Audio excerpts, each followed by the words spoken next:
Et c'est leur Philippe de l'infomédia du jour.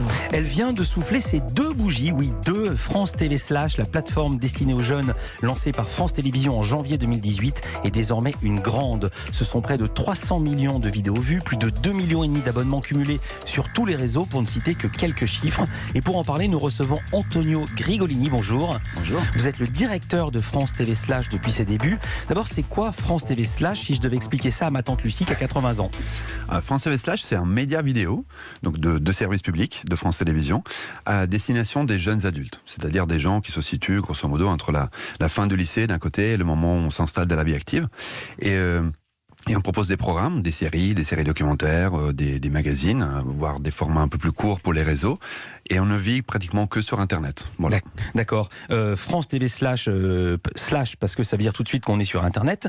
Quels sont vos liens avec France Télévisions? Vous êtes rattaché à eux ou est-ce que vous faites ce que vous voulez de votre côté? Non, on est complètement rattaché à France Télévisions et en même temps, on a aussi pas mal de liberté de ton, liberté éditoriale, mais on s'appelle d'ailleurs pas Slash, mais France TV Slash. Donc c'est pour signifier tout de suite dans le public que c'est bien France Télé. Vous êtes là depuis le début. Oui, tout à fait. C'était quoi l'idée de départ? D'aller chercher les jeunes qui ne regardent plus la télé, d'aller les chercher, de leur plaire, pour qu'ils reviennent sur France Télé ou pour qu'ils restent chez vous, ou les deux? L'idée, on avait deux objectifs principaux. Le premier, c'était de renouer, voire renforcer le lien quotidien avec les jeunes adultes. Ils continuent de regarder la télé, mais ce lien, c'est un peu... Ils la regardent très peu. Ou quand même, ils continuent. Enfin, Vous avez des enfants? J'ai des enfants, oui. Ils ont quel âge? 3 et 6 ans. Donc ils ne regardent pas encore la télé? Ou sinon ils regardent Gulli? Non, ils regardent Oku. D'ailleurs, je tiens la magnifique plateforme jeunesse de France Télévisions. Mais souvent, on dit que les jeunes ne regardent plus la télé. En fait, ils la regardent, mais c'est surtout l'écran de télé qui n'a plus le même poids dans leur vie, d'où l'idée de faire une offre numérique. Et le but, comme je le disais, était double. D'une part, renouer les liens avec les jeunes adultes, les renforcer, faire en sorte qu'ils soient quotidiens, et de l'autre, être utile, jouer notre rôle de service public. Au fond, c'était ça l'idée. L'idée, c'est aussi d'être dans l'air du temps, c'est que quand bien même les enfants regarderaient des émissions qui passent à la télé, ils la regardent plus en linéaire, d'où l'importance du replay. Et évidemment, toutes les chaînes font du replay désormais, mais vous êtes disponible très très longtemps en replay. Absolument, parce que c'est une logique naturelle quand on est sur Internet. On met à disposition des contenus, mais qui ont durée de vie, non pas de 7 jours, mais de 2 voire 3 ans. D'accord. Donc c'est-à-dire que les premières images qui ont été diffusées sur France TV Slash sont toujours dispo, puisque vous n'avez que 24 mois. Oui, tout à fait.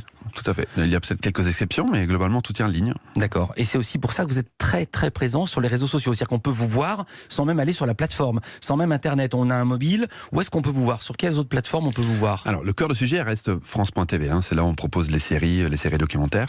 Ensuite, on est aussi présent sur les plateformes sociales, comme on dit, les plateformes vidéo, sur YouTube, sur Snap, avec des contenus qui ne sont pas nécessairement des séries doc, mais on est présent parce que c'est là où notre public est, en fait, tout simplement. C'est pas les mêmes, ou c'est une part de ce que vous faites sur le site internet qui va sur YouTube ou sur Facebook ou sur Twitter ou sur Instagram? Alors, ce YouTube, c'est une part de ce qu'on propose. L'idée d'utiliser YouTube pour faire connaître les programmes, pour que les programmes soient vus sur France.tv.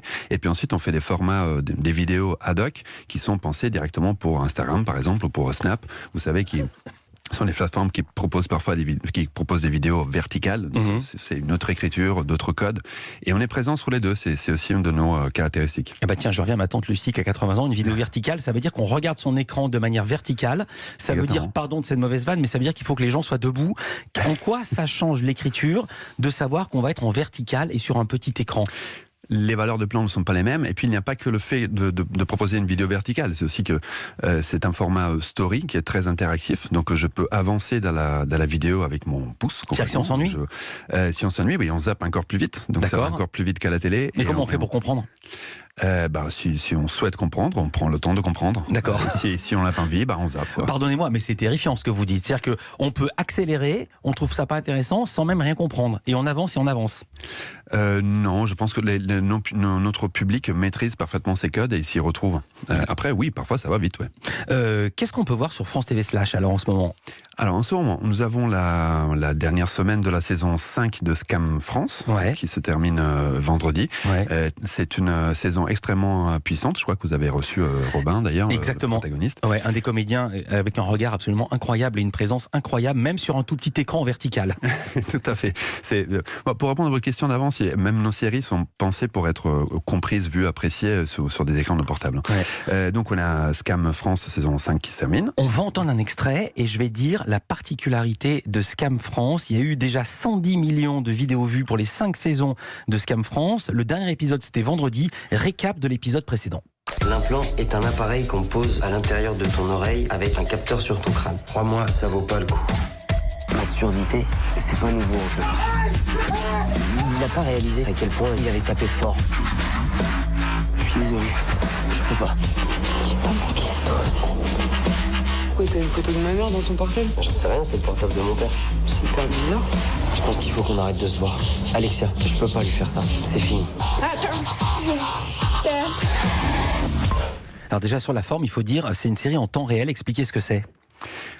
C'est assez simple. On diffuse des séquences au moment où la séquence a lieu. Par exemple, s'il y a une scène qui se passe à 10h04 au lycée, en fait, cette séquence, cette scène est publiée à 10h04. Voilà. Et si coup, c'est en boîte de nuit un vendredi soir, c'est diffusé le vendredi soir à l'heure dite. Tout à fait. Et la série était lancée le soir du jour de l'an avec une première séquence à 23h59 et on l'a publiée à 23h59. Oui, voilà. Pourquoi ça marche aussi bien? Je parlais du nombre de vidéos vues, mais il y a aussi le nombre d'interactions. Ça marche très bien pour plein de raisons. La première étant la qualité de la série, et j'en profite pour saluer le travail de Banijé, de l'unité fiction numérique, parce que c'est une très belle série. Donc, voilà, ça c'est un peu le point de départ. Ça s'appelle Scam France, parce qu'il y avait Scam Norvège, Scam Belgique, et vous êtes le premier pays à faire une saison 6, si je ne me trompe pas, ou 5, je me trompe dans le chiffre. En tout cas, à faire une nouvelle série.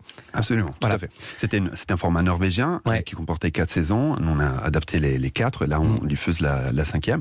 Donc les ingrédients, c'est la qualité, puis il y a ce qu'on appelle un jargon l'effet miroir, c'est-à-dire que les jeunes adultes aujourd'hui sont submergés de propositions de séries, mais en fait, en vrai, il y en a très peu qui parlent de leur réalité.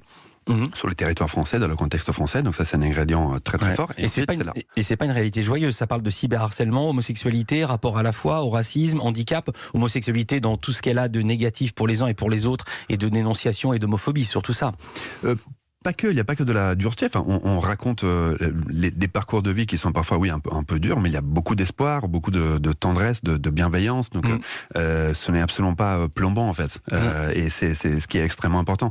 Il y a une forme de sincérité aussi dans toute la série, dans son écriture, sa production, qui est très très forte et qui transparaît à l'écran, quoi. Et une forme de résilience. Par exemple, là, dans cette série, on peut raconter, c'est que suite à une bagarre, il est devenu malentendant puis sourd. Et c'est comment le héros se relève. Vous restez avec nous.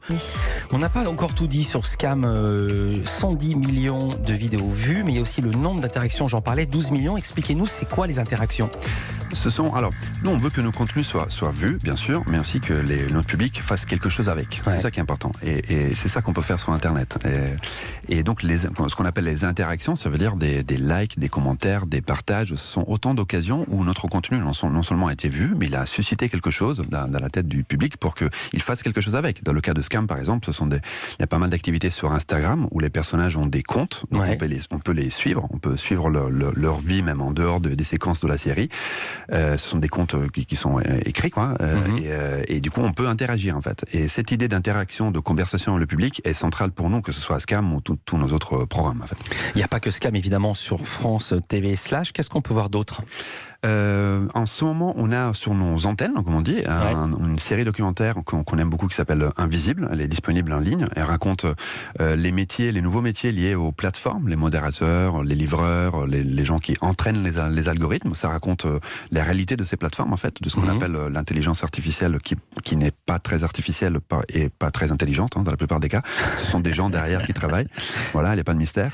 On a bientôt une série qu'on adore qui s'appelle Stalk, qui va arriver le 13 mars. C'est l'histoire de Lucas, qui est un génie de l'informatique aussi, qui arrive en école d'ingénieur. Et ça raconte notre vie, pareil, parce qu'on en a parlé tout à l'heure, en lien avec le téléphone, le portable.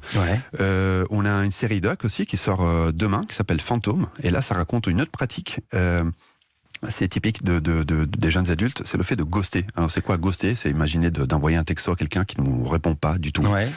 Vous êtes fait ghoster. Donc ça raconte ça. C'est une chaîne de personnes ghostées et ghosters. Parce qu'on est tous ghosters ou ghostés. J'ai appris que c'était un verbe actif maintenant, ghoster, comme faire de la prose sans le savoir. Si vous répondez pas à quelqu'un, vous le ghostez. Exactement. Alors je suis pas sûr que l'Académie française soit à l'aise avec ça, mais c'est un terme qui est utilisé. Ne vous inquiétez pas, ça sera dans le dictionnaire 2050.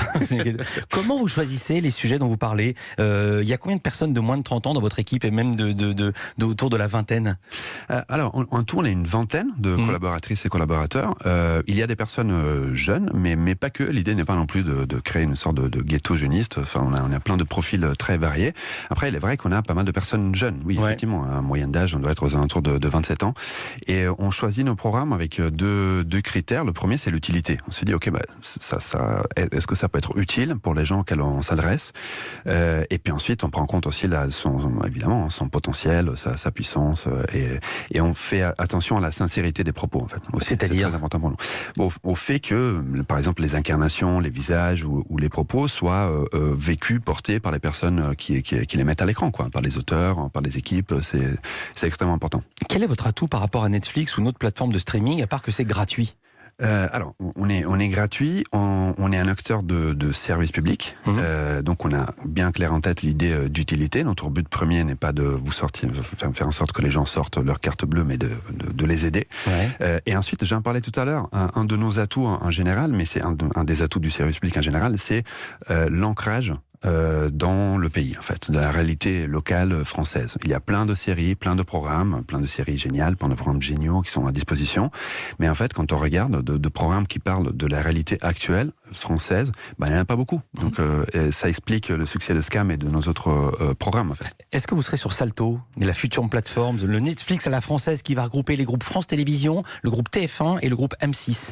Alors, ça dépend des accords de chaque producteur. Donc, j'avoue que je ne suis pas dans les... Vous n'êtes pas au courant? Non, mais c'est une société à part, en fait. Non, parce qu'en fait, j'allais vous demander si vous alliez faire payer des contenus gratuits, parce que Salto sera sur abonnement. Écoutez, je ne suis pas forcément au courant des détails du projet. Comme vous le savez, c'est une société qui est indépendante, hein, ouais. Donc j'ai pas forcément de lien. Je pourrais pas trop vous dire. Salto, je le précise, qui a été annoncé, sa date de lancement, annoncée par Thomas Follin, le directeur, lancement prévu pour le 3 juin. Vous serez à Sérimania, vous êtes annoncé à Sérimania, est-ce que vous irez? Oui, l'équipe y sera. Ouais. C'est maintenu pour l'instant. Ça je vous demandais, avec le coronavirus, c'est maintenu? Pour l'instant, c'est maintenu, donc si c'est maintenu, on y va, oui. Voilà. L'équipe a plein de choses annoncées. Ouais. Et ça s'entend un tout petit peu à votre accent, vous êtes italien? Je suis complètement italien, oui. Voilà, et votre famille est en Italie? Tout à fait. Comment ça se passe avec le coronavirus là-bas en Italie? Est-ce que vous pouvez les voir? Est-ce qu'ils sont confinés? Est-ce que vous pouvez voyager comme vous le voulez? Comment ça se passe? Donc, j'ai pas mis les pieds en Italie depuis 2-3 mois, mais je suis en lien avec ma famille. C'est très fort ce qui se passe en Italie en ce moment. Je pense que ça présage une partie des choses qu'on va peut-être vivre nous aussi. Votre famille est où? Près de Milan. Ouais, et alors?